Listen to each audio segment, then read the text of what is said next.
আবাসন বৃত্তি কার্যকর করা সহ ৩ দফা দাবিতে রাতব্যাপী কাকরাইল মসজিদ মোড়ে অবস্থান কর্মসূচি পালন করেন জগন্নাথ বিশ্ববিদ্যালয় শিক্ষার্থীরা।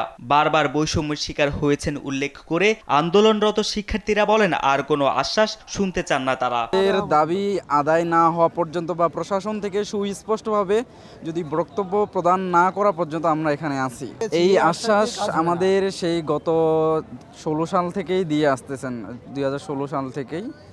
তো এই আশ্বাস আর কতদিন, এভাবে আর কতদিন চলবে? আমরা এইসব কথাই আমরা মানছি না। আমরা এখানে আমাদের দাবি আদায় না হওয়া পর্যন্ত এখানেই থাকবো। আমরা সব ক্ষেত্রেই বৈষম্য শিকার হই।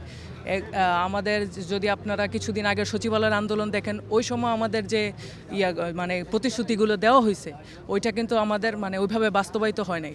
আমাদের শিক্ষার্থীদের বছরে বাৎসরিক মাথাপিছু মানে খরচ সেটা হচ্ছে মাত্র ৮১,০০০ টাকা, যেখানে আমাদের সমসাময়িক বিশ্ববিদ্যালয়গুলোর 2 লাখ টাকা থেকে 3 লাখ টাকা।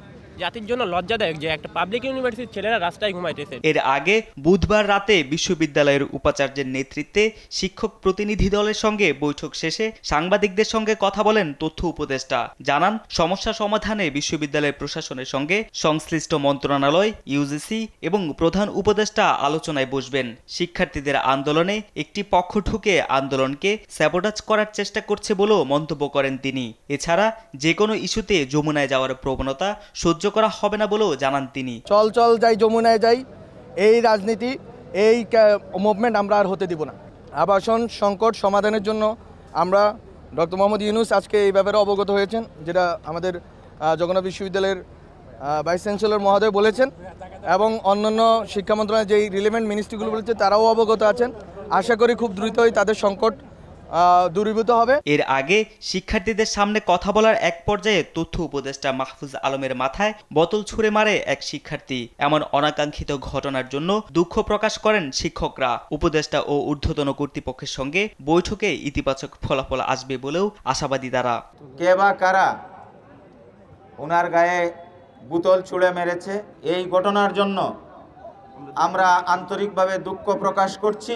তবে দাবি আদায় না হওয়া পর্যন্ত রাজপথ ছাড়বে না বলে ঘোষণা দেন শিক্ষার্থী প্রতিনিধিরা। তাদের সাথে একাত্মতা প্রকাশ করেন শিক্ষকরাও।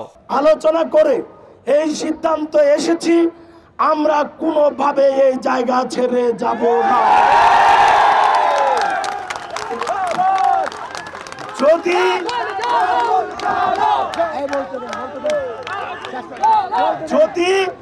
যদি এখানে কোনো ধরনের অনাকাঙ্ক্ষিত ঘটনা ঘটে, সকল দায় দায়িত্ব উপদেষ্টা মহোদয় এবং এই সরকারকে নিতে হবে। আবাসন সমস্যা নিরসনের দাবিতে দীর্ঘদিন ধরে আন্দোলন করে আসছে জগন্নাথ বিশ্ববিদ্যালয়ের শিক্ষার্থীরা।